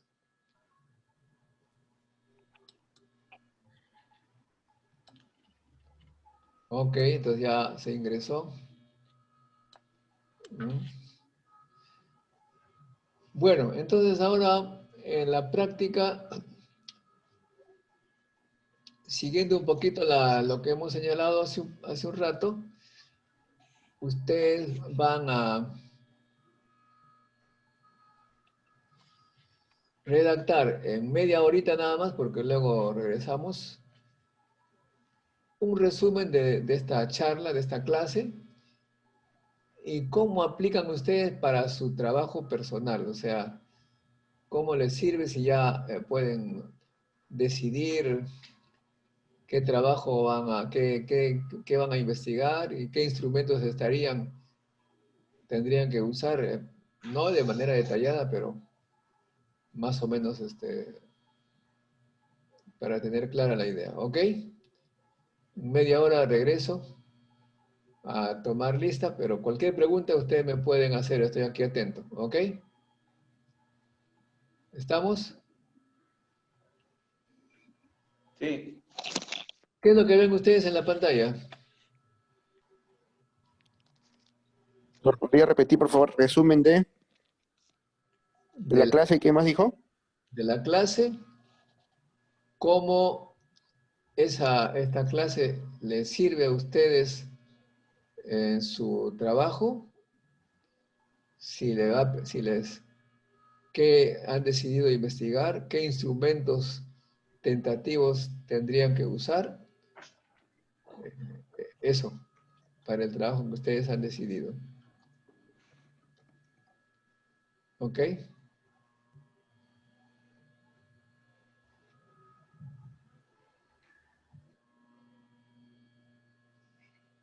Les preguntaba, ¿qué es lo que ven ustedes en su pantalla?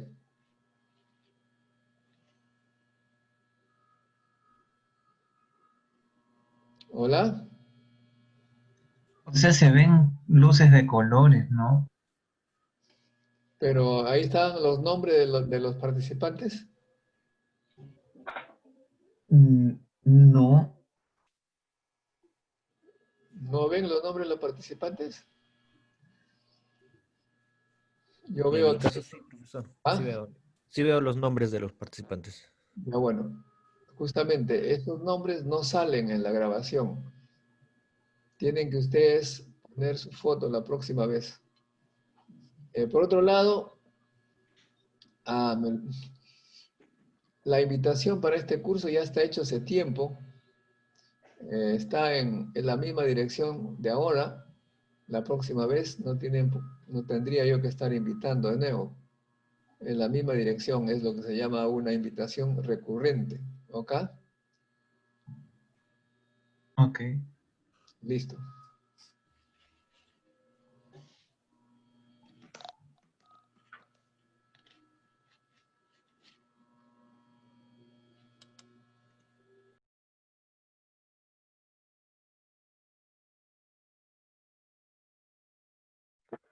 Hola, profesor, una consulta.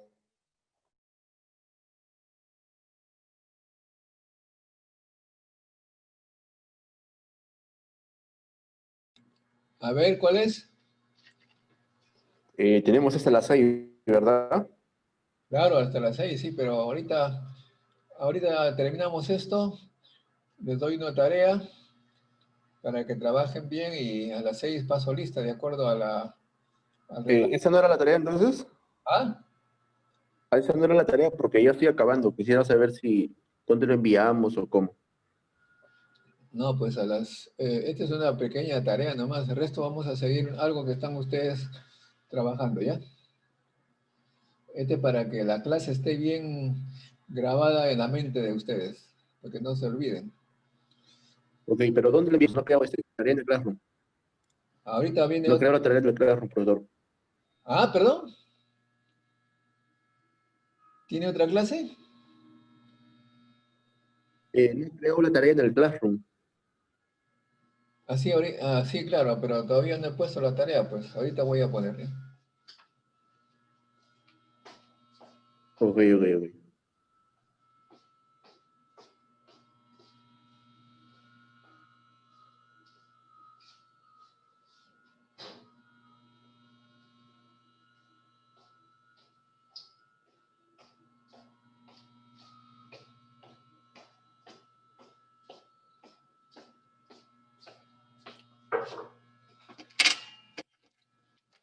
A ver.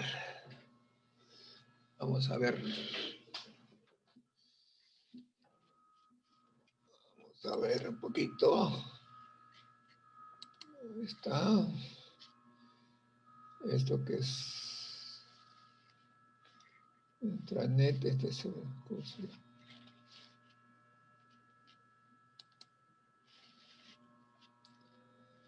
Ok, vamos a ver entonces. Classroom.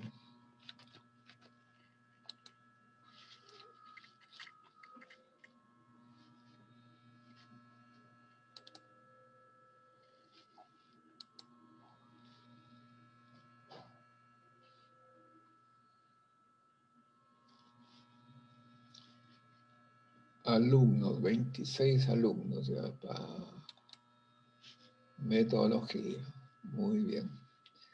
Trabajo de clase. Crear. Tarea.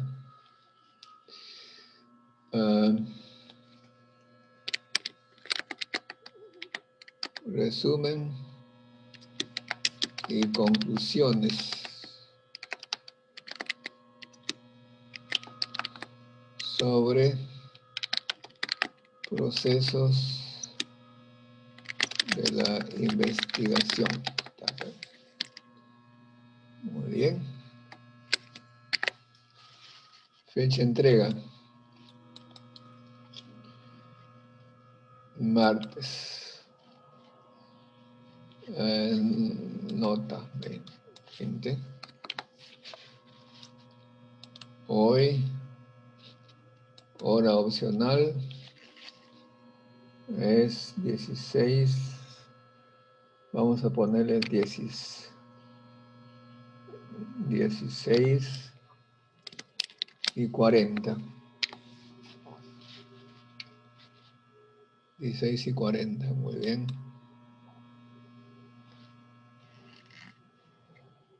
Crear tarea, ya está. Ya la pueden subir, ¿ah? Pueden subir su tarea ahí. Hasta las 16 y 40 pueden subir. ¿Me escucharon? Hola. Sí, profesor. Muy bien.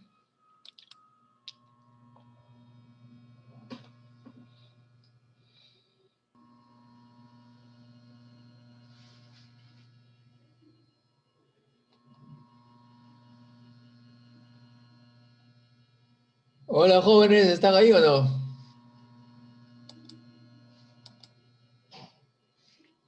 Estamos acabando el trabajo, profesor. Denos un poquito más de tiempo, por favor.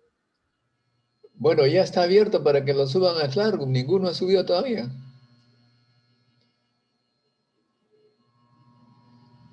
No, estamos haciendo detallado. Ok, bueno, lo pueden subir con tranquilidad, pero acá viene la segunda parte de la práctica. la mayoría de ustedes es de ciencia de la computación y hemos estado haciendo, y a todos ustedes lo han hecho, o sea, prácticamente lo estamos actualizando, ¿no? Les acabo de poner una tarea de análisis de curos, porque como ustedes han visto en los 8 procesos, en los 8 pasos de la investigación, hay la parte que se llama interpretación de resultados. Y para eso se ponen buenas figuras y las figuras tienen que ser muy explicativas.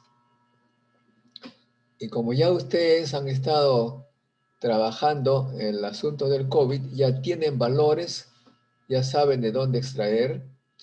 Entonces les estoy dando allí una tarea para que lo hagan, para que actualicen sus datos que tienen con dos curvas importantes. El porcentaje de positivos respecto al número de pruebas, cómo ha cambiado con el tiempo en función de los días, y además el número de muertes por cada 100.000 habitantes.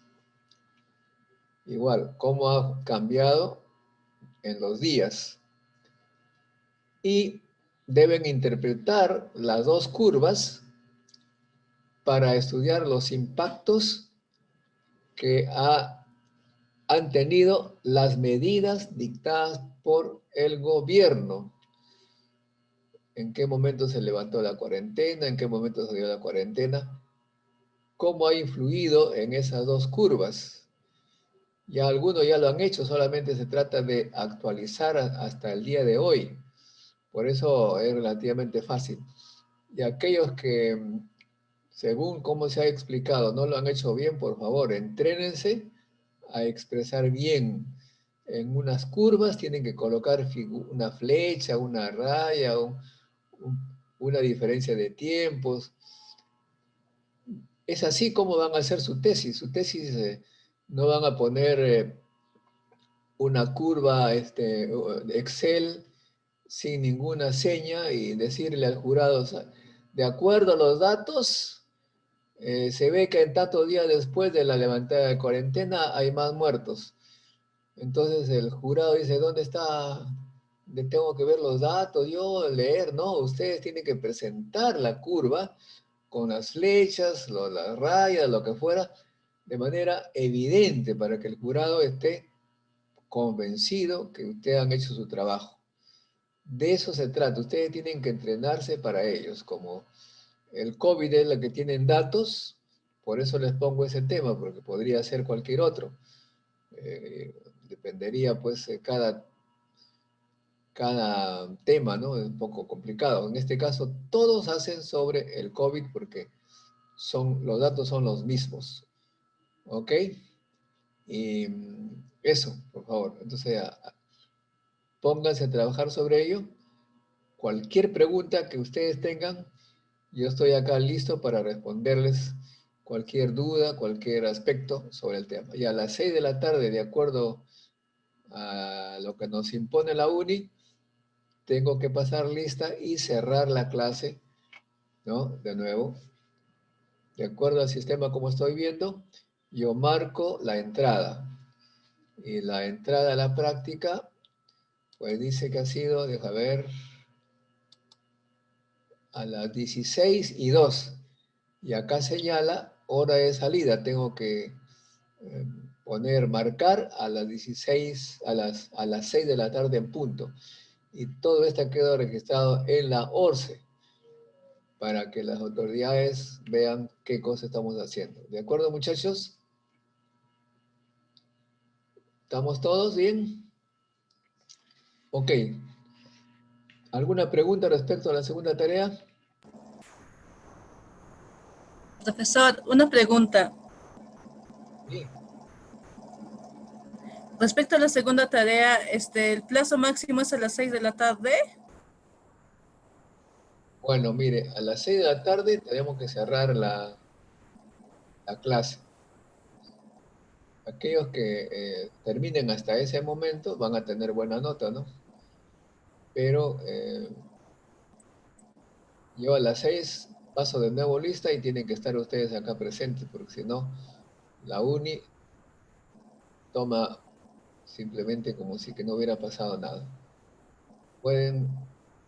Tardan después, pueden ponerle un poquito más tarde, pero ya eso baja la nota, pues.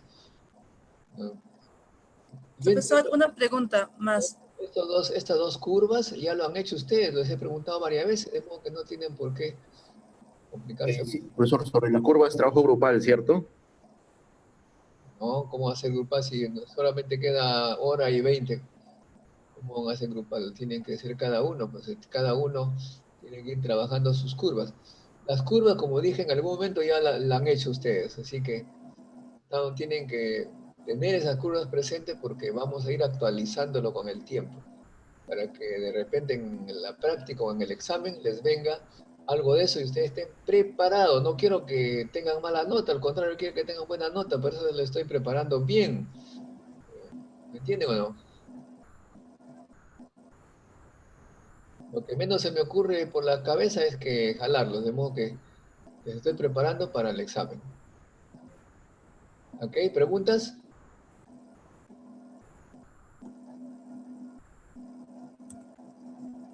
Por eso también hice que uno de ustedes presente una práctica que lo hizo bien y sacó buena nota, para que el resto note claramente el ejemplo.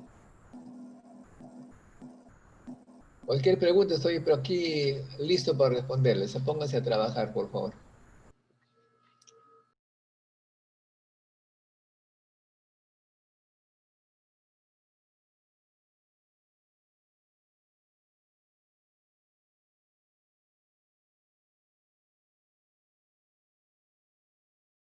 Profesor, ya le envié mi trabajo.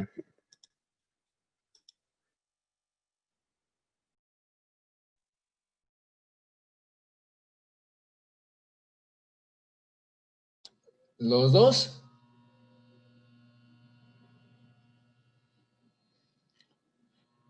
¿Los dos trabajos? No, uno nomás, el primero. Bueno. El otro es fácil, ya ustedes han trabajado. No, claro, sí es fácil, pero es larguito, pues. Voy a terminar de poner todos los datos. Ya.